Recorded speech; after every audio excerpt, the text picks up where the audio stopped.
नमस्कार दोस्तों, stock market studies में फिर से एक बार आपको बहुत-बहुत स्वागत है। तो आज मैं फिर से आपके सामने कुछ इम्पोर्टेंस कंपनी का अपडेट और उसके टेक्निकली चार्ट पैटर्न्स के बारे में चर्चा करने के लिए हाजिर हुआ हूँ।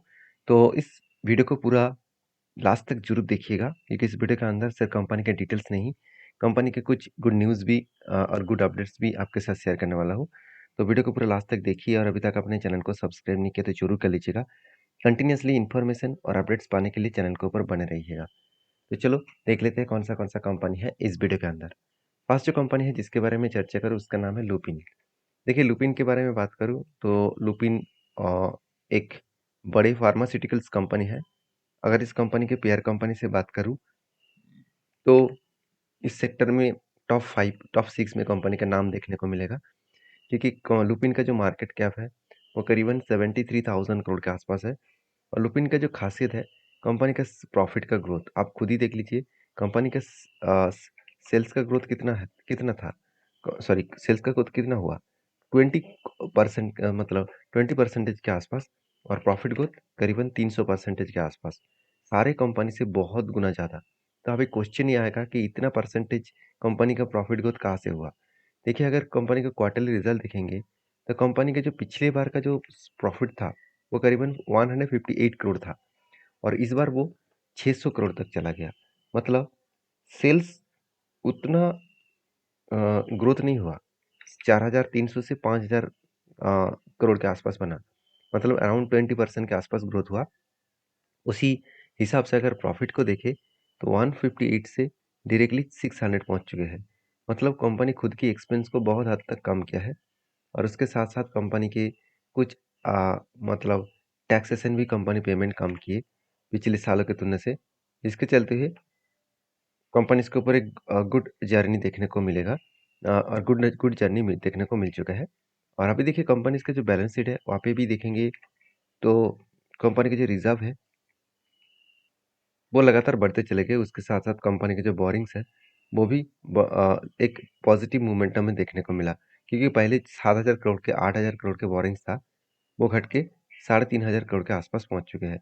अभी CWIP के बारे में बात करूं तो 300 करोड़ से 600 करोड़ तक कंपनी का CWIP देखने को मिला। मतलब बेस्ट तरीके से एक CWIP यहाँ पे देखने को मिले हैं। बाकी इस कंपनी के ऊपर एज ए इन्वेस्टर, प्रोमोटर से लेकर एफआईएस पब्लिक हर किसी के पास इन्वेस्टमेंट है। तो कुछ पॉइंट ऑफ व्यू से मैं एक ही बात कहूँगा, कंपनीज के ऊपर जो सारे मतलब थिंकिंग है, सारे पॉजिटिविटी है, वो कुछ इस तरीके से देखने को मिले जिसके चलते है कंपनी के ऊपर एक मैसिव जंप यहाँ पे देखने को मिला। तो इस टेक्निकली चार्ट पैटर्न दिखाने से पहले एक कुछ गुड अपडेट है इस कंपनी के ऊपर जो मैं आपके साथ शेयर करना चाहूँगा। आप देखेंगे अ, यहाँ पे कंपनी के ऊपर एक बहुत बड़ा अपडेट है। लुपिन जो है, Lupin launches fast generic versions और आप देख सकते हैं ओरिसेस इन यूएस।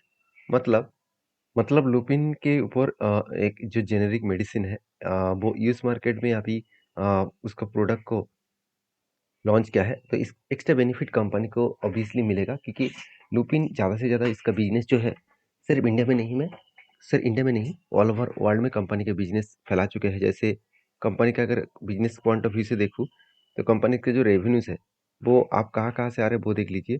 कंपनी यूएस से सबसे ज़्यादा रेवेन्यूज आ रहा है 37%, इंडिया से 34%, साथ ही साथ EMEA के ऊपर 10% और बाकी जो ग्रोथ मार्केट है उसके ऊपर 9% और एपीआई के ऊपर 6%। तो कंपनी बेसिकली जो बिजनेस है ऑल ओवर वर्ल्ड में फैला के रखा है। सबसे ज़्यादा यूएस में कंपनी का बिजनेस चल रहा है। तो लुपिन इसके ऊपर जो टेक्निकली चार्ट पैटर्न बना है वो मैं आपको बता दूं। कंपनी इसके ऊपर देखिए, जब भी इस 200 डेज ईएमए को वो ब्रेक किया तब से लेकर कंपनी लगातार एक धमाका परफॉर्मेंस कर रहा है। अभी लुपिन के ऊपर देखिए बहुत पहले से ही मतलब 2021 से लेकर एक कप विद हैंडल पैटर्न्स बना और पहले एक कप बना उसके बाद एक हैंडल पैटर्न बना। अगर इसी कप विद हैंडल पैटर्न्स को मैं अगर यहाँ पे मार्किंग करूँ तो एक लंबा सा टारगेट यहाँ पे देखने को मिलेगा। वो टारगेट कुछ इस तरीके से निकल के आ रहा है। जो टारगेट यहाँ पे निकल के आ रहा है करीबन करीबन 54% और वो टारगेट निकल के आ रहा है करीबन 1954 के आसपास। तो इस टारगेट बहुत पहले से ही एंट्री हो चुके हैं यहाँ पे। हैंडल पैटर्न बनने के बाद यहाँ पे मतलब ब्रेकआउट हुआ, ब्रेकआउट कंफर्मेशन हुआ। उसके बाद देखिए कंपनी धीरे धीरे करके ऊपर जा रहा है। ऐसे नहीं कि कंपनी डायरेक्टली टारगेट अचीव करेगा, क्योंकि यहाँ देखिए यहाँ पे कुछ टाइम कंपनी होल्ड कर रहा है।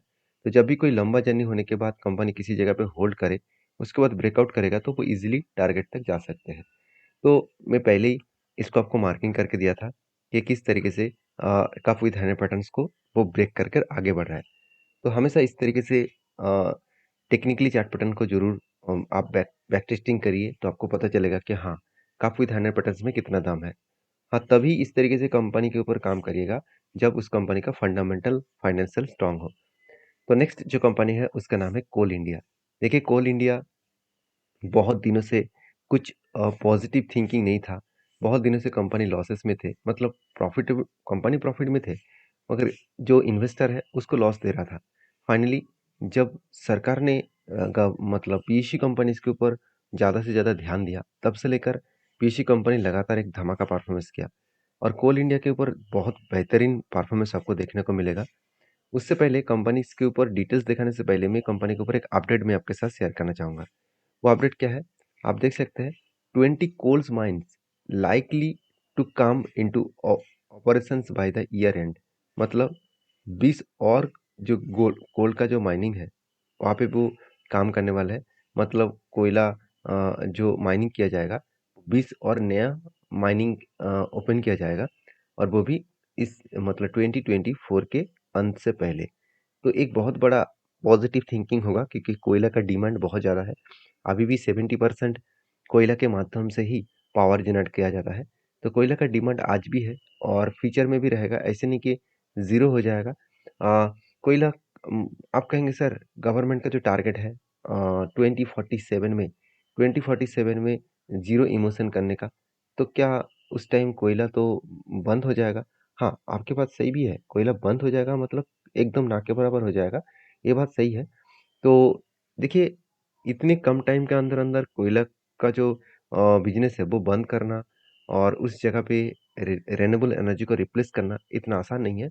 फिर भी मैं बता दूँ, कोल इंडिया सिर्फ़ कोल के ऊपर अभी डिपेंडेंट नहीं रहना चाहते, तो वो पहले से ही रिन्यूएबल एनर्जी के ऊपर काम करना स्टार्ट कर चुके हैं, जिसके चलते कंपनीज़ के ऊपर एक ग्रोथ होने का चांसेस बढ़ जाएगा। आप खुद ही देख सकते हैं, कोल के ऊपर जो डेटा है, उस डेटा के हिसाब से बात करूँ, तो आप देख सकते हैं यहाँ पे कंपनी ये भी बताया जा रहा है कि जो डिमांड है, जो पावर का डिमांड है, उस डिमांड को फुलफ़िल करने के लिए वो कितना डिमांड है? 400 गीगावाट का डिमांड है 2030 में। उस डिमांड को फुलफ़िल करने के लिए और कुछ 20 कोल माइनिंग को ओपन किया जा रहा है। तो ये एक पॉज़िटिव पॉइंट है, जितना माइनिंग ओपन किया जाएगा उतना ही मतलब प्रोडक्शन के माध्यम से कंपनी के सेल्स बढ़ेगा, कंपनी की प्रॉफिट भी बढ़ेगा, जैसे कंपनी को पहले भी यहाँ पे होता हुआ देखने को मिले। अगर मैं इस डेटा को दिखा दूँ, तो क्वार्टरली देखेंगे तो कंपनी के सेल्स लगातार बढ़ते चले गए। एक भी कोई साल ऐसे नहीं दिखा कि पिछले सालों को बीट नहीं कर पाए। कंटिन्यूअसली हर साल को वो बीट करके आगे बढ़े। एक्सपेंस को मिटाने के बाद कंपनी का नेट प्रॉफिट, वो भी देखेंगे तो पॉजिटिवली नेट प्रॉफिट देखने को मिला। जैसे पिछले वर्ष से 7,700 करोड़ था, उससे पहले 4,500 करोड़ और अभी 9,000 करोड़ के आसपास। मतलब कंपनी का प्रॉफिटेबिलिटी अच्छा खासा ग्रोथ देखने को मिले। उसी तरीके से अगर मैं इन्वेस्टर के बारे में बात करूँ, तो प्रोमोटर्स से लेकर एफआईडीएस पब्लिक हर किसी के पास इन्वेस्टमेंट है। तो क्यों इन्वेस्टमेंट है उसके पीछे रीज़न भी है, क्योंकि कंपनी के ऊपर जो प्रॉफिट एंड लॉस है उसके साथ साथ कंपनी अच्छा खासा रिटर्न भी दिया। 1 साल में 100% का रिटर्न दिया, 3 साल में 50%, 5 साल में 14%। जो एक टाइम कंपनी का प्रॉफिटेबिलिटी लॉस में था, आज वो प्रॉफिटेबिलिटी पॉजिटिव में देखने को मिला, क्योंकि कंपनी डिविडेंड अच्छा खासा देते रहते हैं। इस बार कंपनी का टोटल डिविडेंड यील्ड है 5.31%। मतलब 100 रुपीज़ में 5 रुपीज़ करके आपको डिविडेंड दिया। तो कहने का मतलब है, कोल इंडिया, जो लोग सोच रहे हैं कि कोल इंडिया बेकार कंपनी है, उसके लिए बता दूं, मान लेता हूँ कंपनी गवर्नमेंट कंपनी है, फिर भी कंपनी के फिलहाल के लिए दम है। जैसे कंपनी के ऊपर जो टेक्निकली चार्ट पैटर्न बना, तो मैं पहले ही आपको शेयर किया था, कोल इंडिया के ऊपर एक शानदार तरीके से पैटर्न क्रिएट हुआ था, जो कुछ इस तरीके से काफी विद हंड्रेड पैटर्न बना था। पहले यहाँ पे क्या बना, शोल्डर बना, उसके बाद एक बिग हेड बना, उसके बाद एक शोल्डर बना। फाइनली ब्रेकआउट होने के बाद देखिए किस तरीके से बहुत कम दिनों के अंदर अच्छा खासा टारगेट दिया। 140 दिन में 58% के आसपास रिटर्न दिया। बहुत शानदार तरीके से कंपनी एक रिटर्न जनरेट करके दिया। बाकी इस कंपनी के ऊपर आपकी क्या राय है, जरूर कमेंट्स करके बताना। नेक्स्ट जो कंपनी है उसका नाम है जीएसडब्ल्यू एनर्जी। देखिए जीएसडब्ल्यू एनर्जी जेएसडब्ल्यू ग्रुप की ही कंपनी है और जेएसडब्ल्यू एनर्जी बहुत शानदार एक कंपनी है क्योंकि इसका जो पेयर कंपनी है, उनमें से कंपनी का रैंकिंग शायद कंपनी का रैंकिंग आपको 7 नंबर में दिखे, मगर कंपनी में दम बहुत ज़बरदस्त है क्योंकि इसका सेल्स का ग्रोथ, कंपनी का प्रॉफिट का ग्रोथ सब कुछ आपको अच्छा दिखेगा और कंपनी का मान लेता हूँ कर्जा भी है, मगर बाकी जितने सारे इस सेक्टर का कंपनी है, सारे कंपनीज़ का जितना कर्जा है, उससे थोड़ा-सा कम कर्जा यहाँ पे देखने को मिला। बाकी इस कंपनी की जो हालत है, मैं क्वार्टर रिजल्ट के बारे में बात करूँ, तो कंपनी का हालत बहुत शानदार आपको ग्रोथ होता देखने को मिलेगा क्योंकि पिछली बार का कंपनी का सेल्स था 2200 करोड़, इस बार 2500 करोड़ तक सेल्स हुआ। एक्सपेंस को कंपनी कंट्रोल में रखे, उसके बाद कंपनी का नेट प्रॉफिट 180 करोड़ से एक 230 करोड़ तक जर्नी देखने को मिला। मतलब एक पॉजिटिवली कंपनी का प्रॉफिट ग्रोथ यहाँ पे देखने को मिला है। अभी बैलेंस शीट के बारे में बात करूँ, कंपनी की जो बैलेंस शीट है, वहाँ पे आप देखेंगे तो कंपनी के रिजर्व लगातार बढ़ते चले गए और कंपनी का बोरिंग्स भी बढ़ता हुआ देखने को मिला। ऑब्वियसली ये एक वीकनेस पॉइंट है क्योंकि कंपनी का कर्जा ज़्यादा बढ़ेंगे तो कंपनी का प्रॉफिट मार्जिन में बहुत बड़ा प्रेशर बनेगा क्योंकि पहले देखिए कंपनी का प्रॉफिट ज़्यादा होता था। पहले कंपनी का प्रॉफिट 800 करोड़, 500 करोड़ के आसपास हुआ करता था। आज वो 230 करोड़ के आसपास हुआ। मतलब प्रॉफिट कहाँ से कम हो गया? क्योंकि कंपनी का इंटरेस्ट जो है, वो पहले 100 करोड़, 200 करोड़ के आसपास इंटरेस्ट पेमेंट करना पड़ता था। आज 500 करोड़ के ऊपर पेमेंट करना पड़ रहा है। तो यही एक वजह है, ये कारण है, इसके चलते कंपनी के ऊपर थोड़ा-सा प्रेशराइज़ है। बाकी एज़ ए इन्वेस्टर, प्रोमोटर से लेकर एफएसडीएस पब्लिक हर किसी के पास इन्वेस्टमेंट है।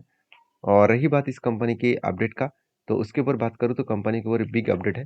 JSW Energy aims to reach 20 gigawatt, तो 20 मेगावाट नहीं, 20 गीगावाट कैपेसिटी एड ऑफ 2030। मतलब कंपनी एक बहुत बड़ा टारगेट लेके चल रहा है कि कंपनी का जो टारगेट है 20 गीगावाट का टोटल प्रोजेक्ट कंपनी करने वाला है और वो भी 2030 के अंदर। तो एक बिग अपॉर्चुनिटी कंपनी के ऊपर आपको देखने को मिल सकता है। तो इसीलिए मैं जेएसडब्ल्यू स्टील के ऊपर सॉरी जेएसडब्ल्यू एनर्जी के ऊपर मैं बुलिश सिचुएशन के हिसाब से देखता हूँ। तो यहाँ पे एक मुझे एंटी मिला, वो एंटी कुछ इस तरीके से मिला, एक रेंज बना था, उस रेंज को जब ब्रेकआउट किया, तब एक एंटी मिला, तो एंटी जब मिला, तो यहाँ से कंपनी को जो एंटी मिला वो 1:3 रेशियो का कुछ इस तरीके से 1:3 रेशियो का टारगेट यहाँ पे देखने को मिलेगा। अगर स्टॉप लॉस मुझे 1% का रहेगा और मेरा टारगेट 1:3 रेशियो का रहेगा। इस तरीके से पैटर्न्स को फॉलो करके मैं काम करता हूँ। बाकी आपकी क्या राय है, ज़रूर मुझे कमेंट्स करके बताना। लास्ट जो कंपनी है उसके बारे में बात करूँ, उसका नाम है इंटीग्रेटेड इंडस्ट्रीज लिमिटेड। तो इंटीग्रेटेड इंडस्ट्रीज लिमिटेड जो 600 करोड़ का कंपनी है, एक बहुत छोटा कंपनी है और इस कंपनी के ऊपर मैनेजमेंट ने बहुत बड़ा एक अनाउंसमेंट किया। उस अनाउंसमेंट करने के पीछे रीजन बताऊंगा, उससे पहले अनाउंसमेंट देख लीजिए। कंपनी का बोनस का अनाउंसमेंट, कंपनी 16 तारीख को आपको एक के बदले एक शेयर बोनस के हिसाब से देने वाला है और इस तरीके से बोनस देने का पीछे मेन रीजन है कंपनी के परफॉर्मेंस। कंपनी देखिए, एक साल पहले से 60 रुपीज़ के आसपास शेयर था और आज कंपनी 600 तक चला गया। मतलब कंपनी 10 टाइम्स जर्नी यहाँ पे कर चुके हैं और इसी 10 टाइम्स जर्नी करने के बाद कंपनी ने एक बहुत बड़ा अनाउंसमेंट किया। तो बाकी इस कंपनी के ऊपर आप एक बार रिसर्च करिए, उसके बाद डिसीजन लीजिए। मेरे वीडियो से कोई भी आपको रिकमेंडेशन का कोई भी टिप्स ऑन ट्रिक नहीं है क्योंकि मैं कोई सेबी रजिस्टर्ड पर्सन नहीं हूँ। अगर आपको काम करना है, सारी चीज़ों को सीख कर समझ कर काम करिए। मिलते हैं नेक्स्ट वीडियो में, तब तक के लिए धन्यवाद।